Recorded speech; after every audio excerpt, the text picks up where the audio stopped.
Chandpur pilot মাধ্যমিক বালিকা বিদ্যালয় কর্তৃক আয়োজিত অনলাইন প্ল্যাটফর্মে তোমাদের সবাইকে শুভেচ্ছা, স্বাগতম এবং অভিনন্দন। প্রিয় শিক্ষার্থীরা, আশা করি তোমরা সকলেই ভালো আছো, সুস্থ আছো এবং নিরাপদে বাড়িতে অবস্থান করছো। আলহামদুলিল্লাহ, আমিও ভালো আছি। সুপ্রিয় শিক্ষার্থীবৃন্দ, আজকে আমরা নবম দশম শ্রেণীর বাংলা প্রথম পত্রের শুভা গল্পটি পড়ব। বিশ্বকবি রবীন্দ্রনাথ ঠাকুরের শুভা গল্পটি পড়ব। তাহলে চলো আমরা শুভা গল্পটি সম্পর্কে, লেখক পরিচিতি সম্পর্কে একটু জেনে নিই।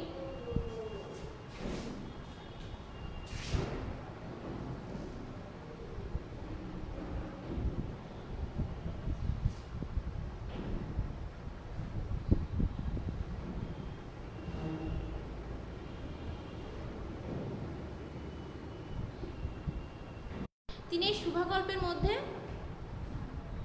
দেখিয়েছেন কিভাবে আমাদের সমাজের এই প্রতিবন্ধী বাচ্চাদেরকে আশ্রয় তৈরি করে দেওয়া যায়, আমাদের ভিতরে একটা মমত্ব বোধ জাগানো যায়। কেননা ওরা একটু আলাদা, একটু সবার থেকে আলাদা। ওদেরকে সবাই খেলতে নিতে চায় না, বাচ্চারা, বিশেষ করে বাচ্চারা ওদের সাথে খেলতে চায় না। বাড়িতে পরিবারের সবাই তাদেরকে সময় দিতে চায় না। এর জন্যই তারা কি করে, একটু নিঃসঙ্গতা অনুভব করে, নিঃসঙ্গ থাকে। এর জন্যই বিশ্বকবি রবীন্দ্রনাথ ঠাকুর আমাদের মাধ্যমে শুভার এই কষ্ট দূর করার চেষ্টা করেছেন। তাহলে চলো আমরা শুভা গল্পের স্রষ্টা, জনক, ছোট গল্পের জনক, এই শুভা গল্পের স্রষ্টা বিশ্বকবি রবীন্দ্রনাথ ঠাকুরের সম্পর্কে কিছু জেনে নিই। তোমরা বলো তো, তোমরা কি জানো এই রবি ঠাকুর কত সালে জন্মগ্রহণ করেন? ওনার দুইটা জন্মসালই কিন্তু আমাদের মনে রাখতে হবে। তিনি বাংলা সাহিত্যে একক অবদানে সমৃদ্ধ করেছেন এবং বিশ্ব দরবারে প্রতিষ্ঠিত করেছেন। বাংলা সাহিত্যের এমন কোনো শাখা নেই যেখানে তার পদচারণা নেই, যেখানে তিনি তার প্রতিভার স্বাক্ষর রাখেননি। এজন্য আমরা তাকে তার জন্ম এবং মৃত্যু সালটা দুইটাই মনে রাখবো এবং জানবো, পড়ব। তোমরা বলতে পারবা বাংলা কত তারিখ এবং কত সালে তিনি জন্মগ্রহণ করেন? আমি আশা করি তোমরা অবশ্যই পারবা। বলো তো তাহলে। 25শে বৈশাখ 1268। তাহলে চলো আমরা একটু লিখি।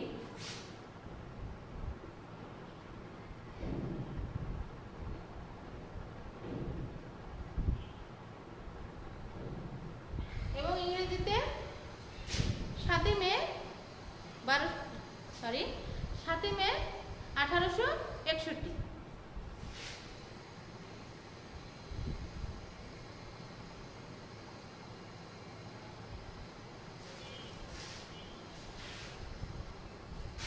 একজন বিখ্যাত গবেষক উক্তি করেছিলেন যে বাংলা সাহিত্যে, বাংলায় এমন একটা বছর, এমন একটা সাল, যে সালটা খুবই গুরুত্বপূর্ণ। দুইটা জ্যোতিষ্কের জন্ম হয় সেই সালে। বলো তো সেই সালটা কোন সাল? 1861। কেননা এই সালে আমরা দুইটা জিনিস পেয়েছি, দুইটা জ্যোতিষ্কের আবির্ভাব হয়েছে। সেটা কি?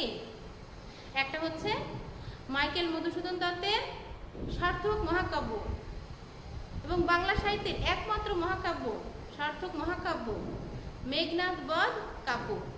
আরেকটা কি? আরেকটা হচ্ছে বিশ্বকবি রবীন্দ্রনাথ ঠাকুরের জন্ম। তিনি যে কত প্রতিভানে জন্মেছেন তা আসলে বলার অপেক্ষা রাখে না, বলাই বাহুল্য। এমন কোনো কথা নেই যে তার সম্পর্কে যায় না।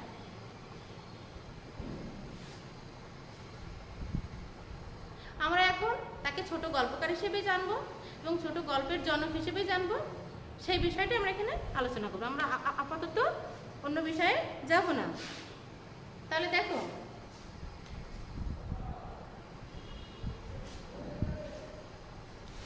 খুব অল্প বয়সেই তিনি সাহিত্যের ক্ষেত্রে পদার্পণ করেন।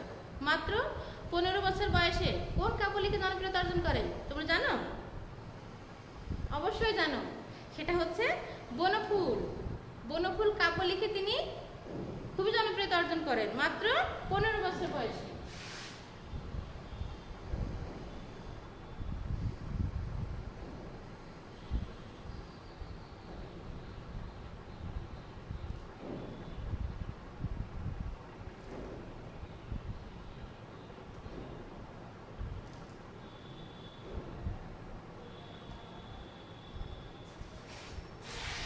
এবং তিনি 1913 সালে গীতাঞ্জলি কাব্যের জন্য এশীয়দের মধ্যে সর্বপ্রথম নোবেল পান। কোন কাব্যের জন্য? গীতাঞ্জলি কাব্যের জন্য। কত সাল? 1913 সাল।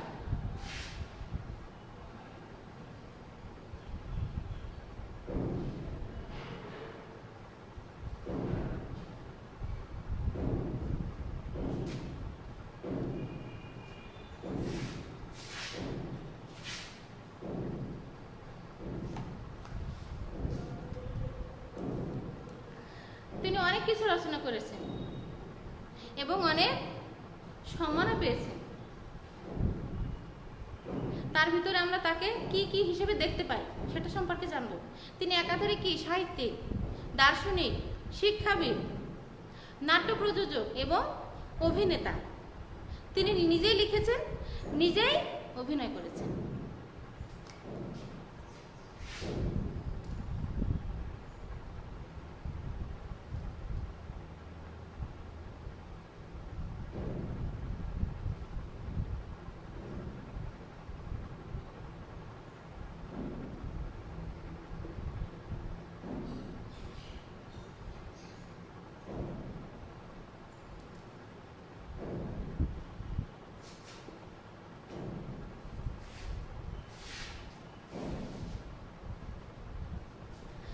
বাংলা সাহিত্যে এমন কোনো শাখা নেই এই প্রতিভাধর ব্যক্তি যেখানে পদার্পণ করেননি।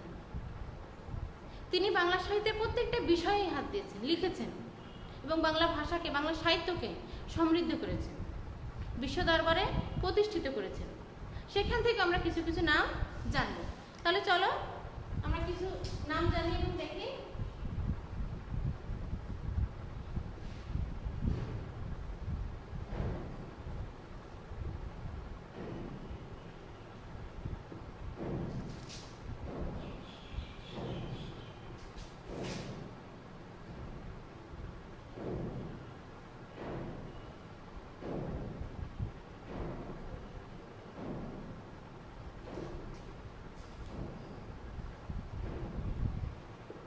সোনারতরী, বলাকা, পুনশ্চ, ঘরে বাইরে, গোরা, শেষের কবিতা,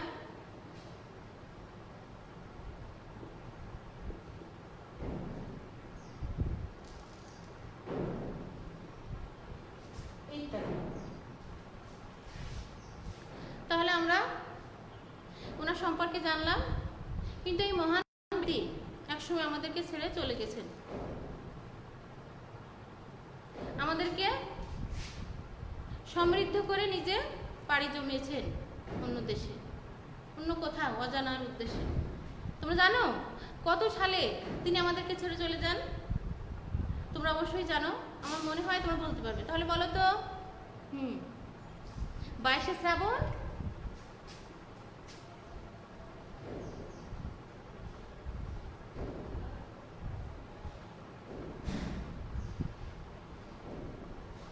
বাইশে শ্রাবণ 1348 এবং ইংলিশে 7 আগস্ট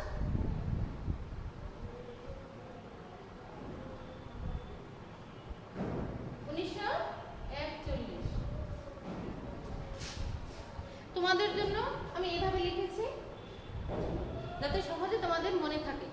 তোমরা পাঠ্যবইয়ের প্রত্যেকটা লাইন তুমি মনোযোগ দিয়ে পড়বে, কিন্তু যখন পড়ার পর এভাবে তালিকা করবে বা ছক তৈরি করে লিখবে তখন তোমাদের সহজেই মনে পড়ে যাবে, তাই না? অবশ্যই। তাহলে দেখেছো তোমরা, আরেকবার দেখে নাও।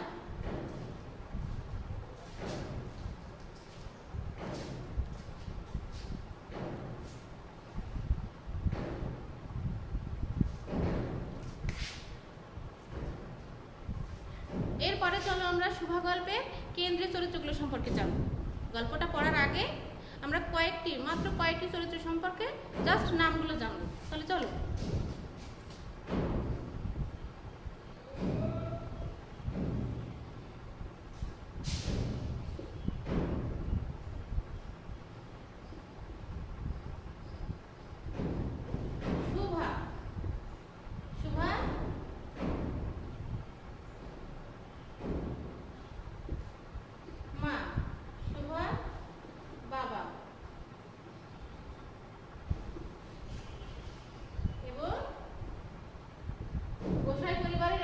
ছেলে প্রতাপ।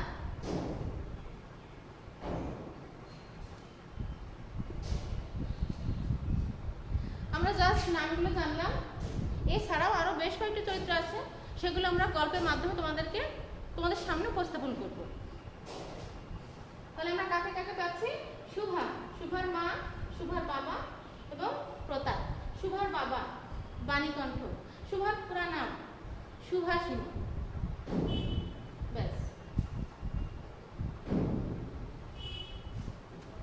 গল্পটা যদি আমরা লাইন বাই লাইন তোমাদেরকে পড়ে শোনাই, অনেক সময়ের ব্যাপার, তোমাদেরও ভালো লাগবে না। তোমরা যাতে গল্পটা পড়ে মনে রাখতে পারো সেজন্য আমি কয়েকটি প্রশ্ন তৈরি করেছি। সংক্ষেপে গল্পটা উপস্থাপন করার জন্য কয়েকটি পয়েন্ট তৈরি করেছি। তাহলে চলো পয়েন্টের মাধ্যমে আমরা আলোচনার মাধ্যমে পয়েন্টের মাধ্যমে গল্পটা মনে রাখবো এবং শিখব।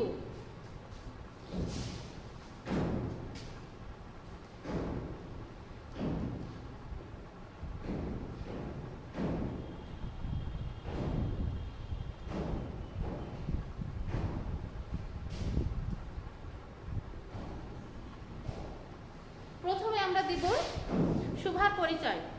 শুভার পরিচয়। বিশ্বকবি রবীন্দ্রনাথ ঠাকুর এই শুভাকে আমাদের সামনে উপস্থাপন করেছেন কি জন্য বলো তো? যাতে সমাজের এই পিছিয়ে পড়া এই প্রতিবন্ধী ছেলেমেয়েরা অবহেলিত না হয়, ওরা যাতে আমাদের মাঝে বেঁচে থাকতে পারে, আমাদেরকে আশ্রয় করতে পারে, আমাদের ভিতরে একটু মমত্ববোধ জাগানোর জন্যই কিন্তু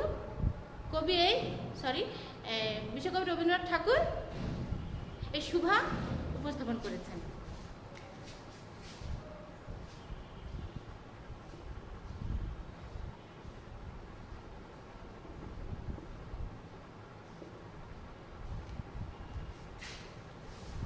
নাম তার সুভাষিনী। কে জানি তো শুভা কথা বলিতে পারিবে না, এটাই হচ্ছে বইয়ের প্রথম লাইন। বাবা মা শখ করে নাম লিখেছিলেন সুভাষিনী, কিন্তু দুঃখের বিষয় শুভা কথা বলতে জানে না। শুভার আরো দুইটা বোন আছে, সুহাসিনী এবং সুকেশিনী।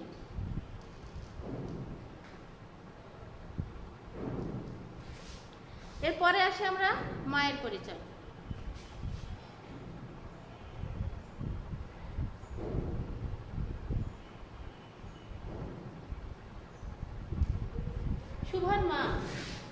শুভার মা এমন একজন মা যিনি শুভাকে গর্ভের কলঙ্ক মনে করেছেন।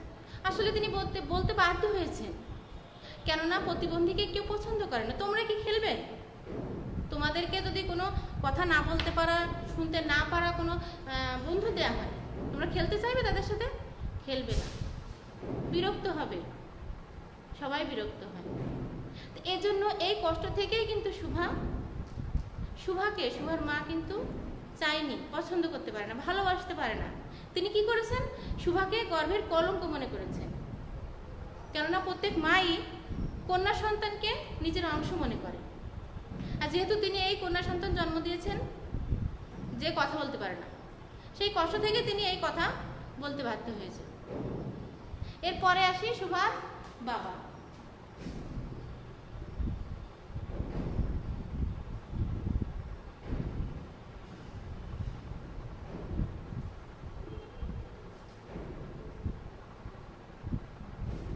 বাবার পরিচয়, শুভার বাবার পরিচয়। শুভার বাবা হচ্ছে বাণীকণ্ঠ। বাণীকণ্ঠ আরো দুইটা মেয়ে আছে, সুকেশিনী এবং সুহাসিনী। তাদেরকে অনেক খোঁজ খবর নেওয়ার পর, অনেক টাকা পয়সা খরচ করে বিয়ে দিয়েছেন, কিন্তু শুভাকে আর তিনি পাত্রস্থ করতে পারছেন না। একটাই সমস্যা, শুভা কথা বলতে পারে না। শুভা 8-10টা ছেলেমেয়ের মতো কথা বলতে পারে না। এজন্য তিনি শুভাকে পাত্রস্থ করতে পারেননি। তাতে কি বিশ্বকবি রবীন্দ্রনাথ ঠাকুর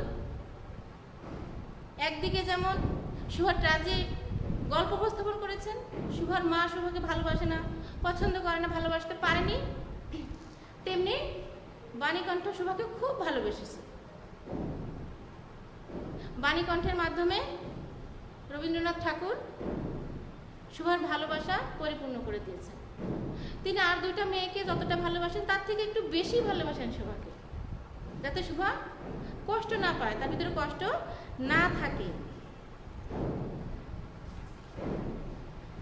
এবার আমরা আসি শুভার নিঃসঙ্গতা।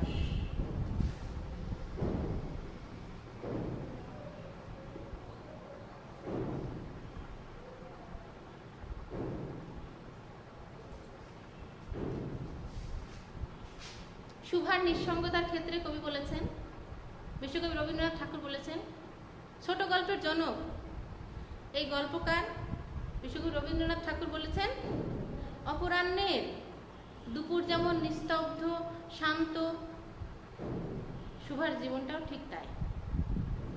অপরাহ্নের দুপুর, বাইরে মানুষজন নেই, একেবারেই নিস্তব্ধ। শুভার জীবনটাও ঠিক সেরকম। কোনো ছেলে মেয়ের সাথে খেলতে পারে না, আনন্দ করতে পারে না, পরিবারের কেউ তাকে সময় দেয় না, ভালোবাসতে চায় না, সবাই তুচ্ছ তাচ্ছিল্য করে, সবাই ভাবে একটা কি একটা সমস্যা, তাই না? কিন্তু আমরা তা মনে করব না। আমরা চেষ্টা করব এই স্পেশাল বাচ্চাদেরকে একটু বেশি ভালোবাসা, বেশি সময় দেওয়ার। তাহলে শুভার নিঃসঙ্গতা। এরপরে কি আছে? শুভার গ্রামের বর্ণনা।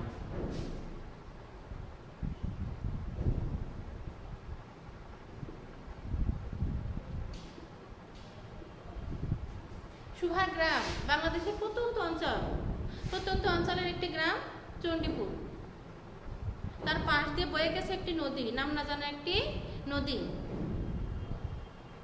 সেই নদীতে যখন জেলেরা যায় তখন এই সিমসাম গ্রামের দিকে তাকালেই দেখতে পায় বাণীকণ্ঠের বাড়ি। খুব সুন্দর পরিবেশ, গাছগাছালি, পাখ পাখালি এবং গরুর গোহাল, 4চালা ঘর, সব মিলিয়ে একটা সুন্দর পরিবেশ। খুব সহজেই বাণীকণ্ঠের বাড়িটা চোখে পড়ে এবং গ্রামটা মানুষের চোখে পড়ে।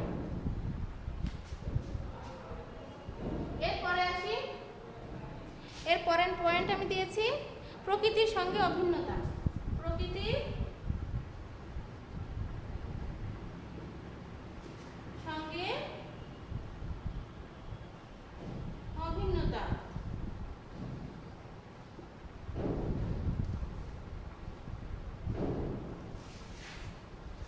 জনৈক কবি সাহিত্যিক বলেছেন, মানুষ হচ্ছে প্রকৃতির লালিত সন্তান। প্রকৃতির মাঝেই কিন্তু আমরা বেড়ে উঠি। প্রকৃতি ছাড়া আমরা একটু চলতে পারবো না। আমরা যখনই দুঃখ কষ্টে পড়ি আমরা কি করি? দৌড়াই প্রকৃতির মাঝে যাই, নিজেকে সান্ত্বনা দিই, নিজের সান্ত্বনা পাই, কষ্ট দূর করার চেষ্টা করি।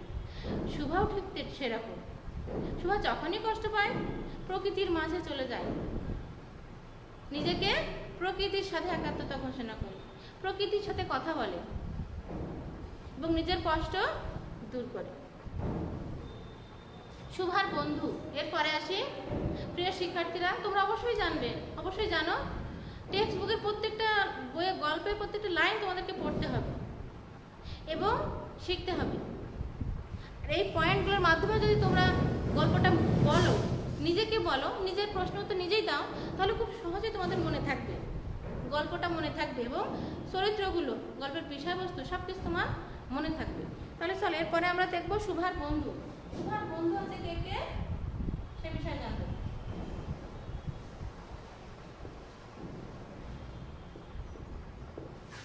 শুভার 5টি বন্ধু। শুভার বন্ধু নেই, আবার 5টি বন্ধু। তোমরা জানো শুভার খুব ঘনিষ্ঠ, খুবই কাছের 2টা বন্ধু। তাদের নাম বলো তো, তাদের নাম কি? তোমরা অবশ্যই জানো, বলতে পারবা। আশা করি আমরা অবশ্যই বলতে পারবো। সেটা হচ্ছে হ্যাঁ, পাঙ্গুলি এবং কি আরেকটা সর্বশী, সর্বশী এবং পাঙ্গুলি। শুভার দুইটা কাছের বন্ধু, সেটা হচ্ছে সর্বশী এবং পাঙ্গুলি। এরা দুজন গাভী, শুভাদের বাড়ির দুইটা গাভী। শুভ যখনই কষ্ট পায়, যখনই কথা বলতে মনে চায়, যখনই তার খারাপ লাগে, শুভ দৌড়িয়ে ওদের কাছে যায় এবং ওরাও শুভার উপস্থিতি টের পেয়ে সাড়া দেয়। মনে হয় যেন একজন আরেকজনের কথা খুব সহজে বুঝতে পারছে। শুভ ওদের কাছে গেলে সরব। এছাড়াও ওরা আরো দুইটা বন্ধু আছে, সেটা হচ্ছে একটা ছাগল ছানা আর একটা বেড়াল ছানা। এদের সাথে খুব বেশি সখ্যতা নয়, তারপরেও ওরা তার বন্ধু। আরেকটা হচ্ছে উন্নত শ্রেণীর জীব বন্ধু। এটা একটা পয়েন্ট করেছি আমি, তাহলে চলো লিখে নিই।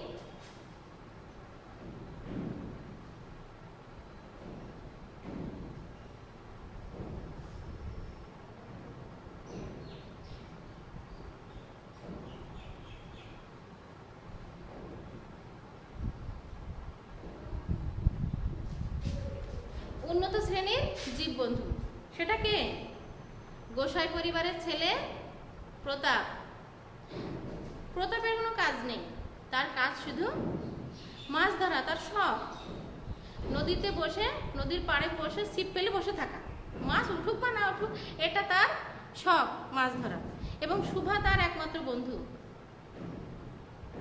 সে একটু অলস প্রকৃতির, তার সাথে মেশে না, খুব বেশি কথা বলা পছন্দ করে না। যেহেতু শুভা কথা বলতে পারে না, এই জন্য তার ভালোই হয়েছে, তার মাছ এসে দৌড় দেবে না। শুভা যেহেতু কথা বলতে পারে না, মাছ আসবে, সে আশায় সে শুভাকে বন্ধু করেছে।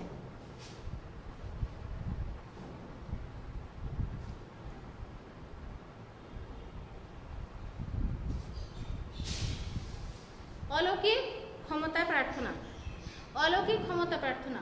শুভা অলৌকিক ক্ষমতা প্রার্থনা করেছে, ঈশ্বরের কাছে অলৌকিক ক্ষমতা প্রার্থনা করেছে। কেননা এই প্রতাপই তার একমাত্র মনুষ্য বন্ধু। শুরু থেকে আমরা দেখে এসেছি খুব ট্র্যাজেডি নিয়ে গল্পটা আমরা পড়েছি। শুরু থেকে কোনো আনন্দ পাইনি, তাই না? কিন্তু হ্যাঁ, বিশ্বকবি রবীন্দ্রনাথ ঠাকুর এই ট্র্যাজিক থেকে আমাদেরকে বের করে নিয়ে এসেছেন, একটু আনন্দ দেওয়ার জন্য, শুভার জীবনটাকে একটু আনন্দময় করার জন্য প্রতাপকে না সামনে নিয়ে এসেছে। প্রতাপের সাথে শুভার খুবই সখ্যতা।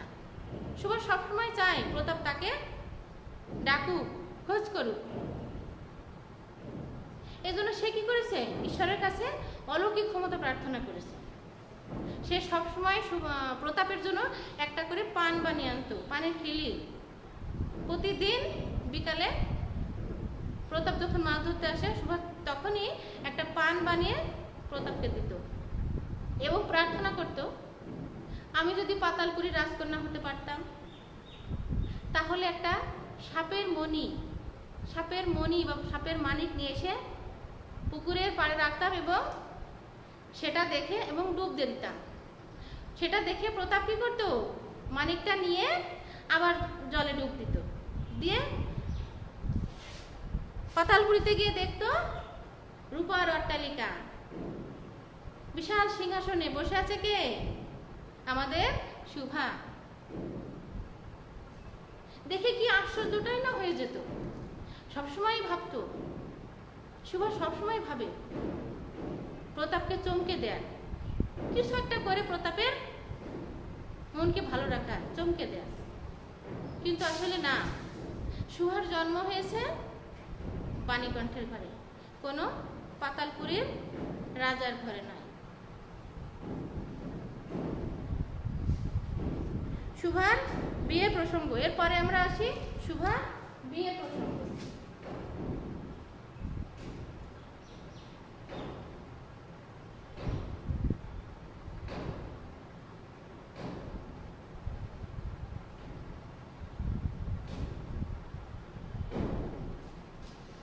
শুভার বিয়ের প্রসঙ্গ। বাণীকণ্ঠ কলকাতা থেকে ফিরে আসলেন। এর আগে তিনি তার দুইটা মেয়ে সুহাসিনী এবং সুকেশিনীকে পাত্রস্থ করেছেন খুবই কষ্টে। অনেক দেখাশোনা করার পর অনেক অর্থ ব্যয় করে তিনি আর দুটা মেয়ের বিয়ে দিয়েছেন, কিন্তু শুভাকে তিনি আর বিয়ে দিতে পারছেন না, কেননা শুভা প্রতিবন্ধীকে কেউ জীবনসঙ্গী করতে চায় না। এজন্য তিনি কি করলেন, কলকাতায় গেলেন এবং কলকাতা থেকে ফিরে এসে শুভার মাকে বললেন, চলো আমরা কলকাতায় যাই। তার মানে সেখানে তিনি শুভার জন্য একটা বিয়ে ঠিক করে এসেছেন। কিন্তু শুভা যেতে চায় না। শুভা কি করে, শুভা এই গ্রামের প্রকৃতিকে খুব ভালোবাসে, এই প্রকৃতিকে খুব ভালোবাসে, প্রকৃতির মাঝেই সে থাকতে চায়, প্রকৃতিকে ছেড়ে সে যেতে চায় না। কিন্তু যেতেই হবে, কিচ্ছু করার নেই। এজন্য সে কি করেছে, যখন কলকাতা যাওয়ার সময় হয়ে গেল, তখন শুভা শুক্লা দ্বাদশীর ওই রাতে প্রকৃতির মাঝে বাইরে বেরিয়ে প্রকৃতিকে আহ্বান করছে, মা আমি যেমন তোমাকে জড়িয়ে ধরে আছি, তোমাকে জড়িয়ে ধরে থাকতে চাই, দু বাহু দিয়ে তুমি আমাকে জড়িয়ে ধরো, আমাকে যেতে দিও না, আমি যেতে চাই না এখান থেকে। তার যে আকুতি, প্রকৃতির মাঝে থাকার যে আকুতি, আসলে খুব কষ্টের, কিন্তু কিছু করার নেই, তাকে যেতেই হবে। গল্পটি এখানেই শেষ, কিন্তু মনে হচ্ছে না শেষ হইল না শেষ। শুভা কলকাতায় যাবে, শুভার বিয়ে হবে, বিয়ে আদৌ হয়েছে কিনা, বিয়ের পরে কিভাবে শুভা জীবনযাপন করেছে, এগুলো খুব জানতে ইচ্ছে করছে না, খুব জানতে ইচ্ছা করছে, কিন্তু কিছু করার নেই, এখানেই শেষ। এটাই হচ্ছে বিশ্বকবি রবীন্দ্রনাথের গল্পের একটা ট্র্যাজিক, একটা বৈশিষ্ট্য। শেষ হইয়াও হইল না শেষ, একটা ছোট কবিতার মাধ্যমেই তিনি আমাদেরকে এটা জানিয়েছেন যে এই আকাঙ্ক্ষা থাকবেই, ছোট গল্পের এটা বৈশিষ্ট্য। তাহলে আমরা গল্পটা সম্পর্কে জানলাম, তোমাদের নিশ্চয়ই মনে থাকবে প্রিয় শিক্ষার্থীবৃন্দ, তোমাদের নিশ্চয়ই গল্পটা মনে থাকবে। প্রত্যেকটা পয়েন্ট তোমরা এভাবে পড়বে এবং নিজের সাথে আলোচনা করবে এবং নিজেকে প্রশ্ন করবে, তাহলে দেখবে প্রত্যেকটা গল্প, লাইন এবং চরিত্র সম্পর্কে তুমি জানছো, বুঝতে পারছো এবং বলতে পারছো। তাহলে চলো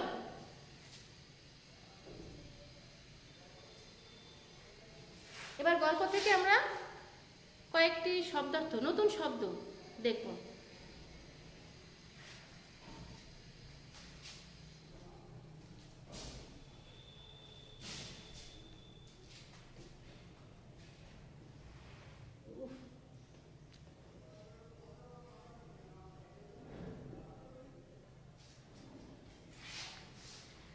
বেশ কয়েকটি শব্দ আছে, গল্পটি সাধু ভাষায় লেখা এবং অনেক তৎসম শব্দবহুল।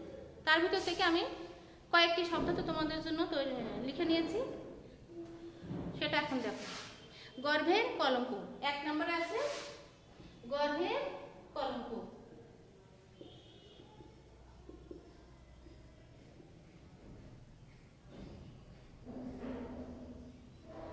গর্ভের কলঙ্ক, গর্ভের কলঙ্ক হচ্ছে কে, মায়ের গর্ভে সন্তান জন্ম নেওয়ার পর সে যদি সুস্থ না হয়, মা তাকে দোষারোপ করে, নিজেকে দোষারোপ করে, নিজের গর্ভকে দোষারোপ করে, সেটা হচ্ছে গর্ভের কলঙ্ক। এরপরে আছে তর্জমা।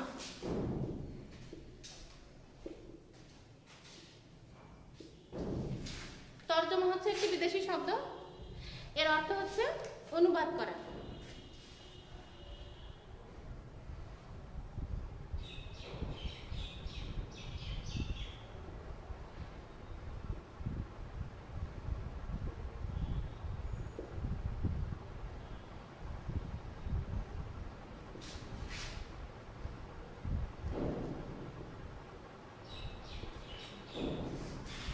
এরপরে আসি অনিমেষ।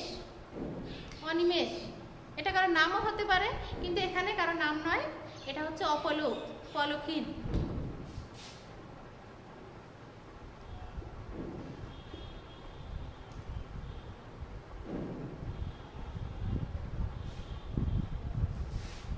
পলকহীন। আরেকটি নতুন শব্দ আমরা দেখেছি, সেটা হচ্ছে বাখারি।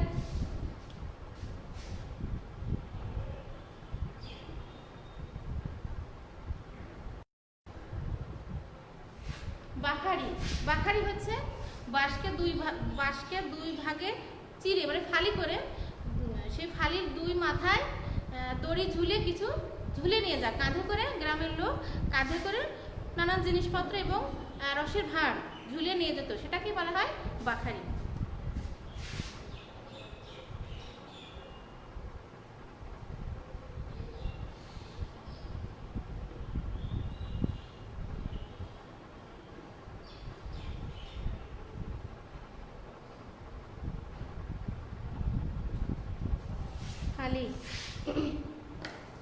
তাহলে প্রিয় শিক্ষার্থীরা, তোমরা এখান থেকে কি শিখলে? কিছু কি শিখতে পেরেছো? আশা করি তোমরা যদি এটা দেখো, ভালোভাবে মনোযোগ দিয়ে দেখো এবং পড়ো, অবশ্যই শিখতে পারবে। তোমাদেরকে বলছি, আবার বলছি, তোমরা বইয়ের টেক্সট বুকের প্রত্যেকটা লাইন পড়বে, প্রত্যেকটা লাইন তোমাদেরকে জানতে হবে এবং পড়ার পর এরকম আমি যেভাবে পয়েন্ট তৈরি করেছি, পয়েন্ট তৈরি করবে, পয়েন্ট তৈরি করে নিজেই নিজেকে প্রশ্ন করবে, তাহলে প্রত্যেকটা বিষয় তোমার ক্লিয়ার হয়ে যাবে। এবার আসি আমরা বাড়ির কাজ।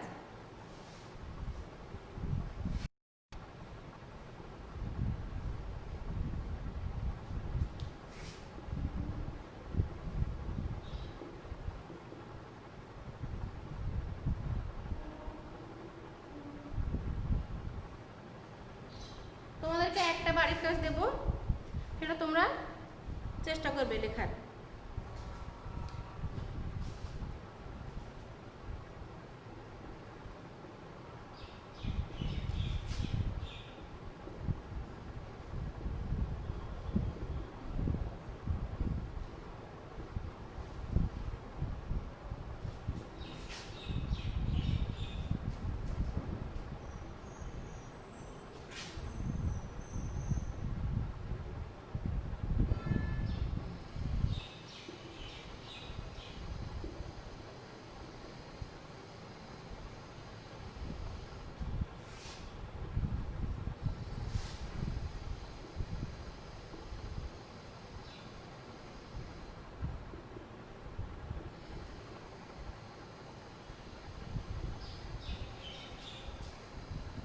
এটা বাড়ির কাজ তোমাদেরকে দেয়া থাকলো, তোমরা নিজেরা এটা গল্পটা পড়বে এবং লেখার চেষ্টা করবে।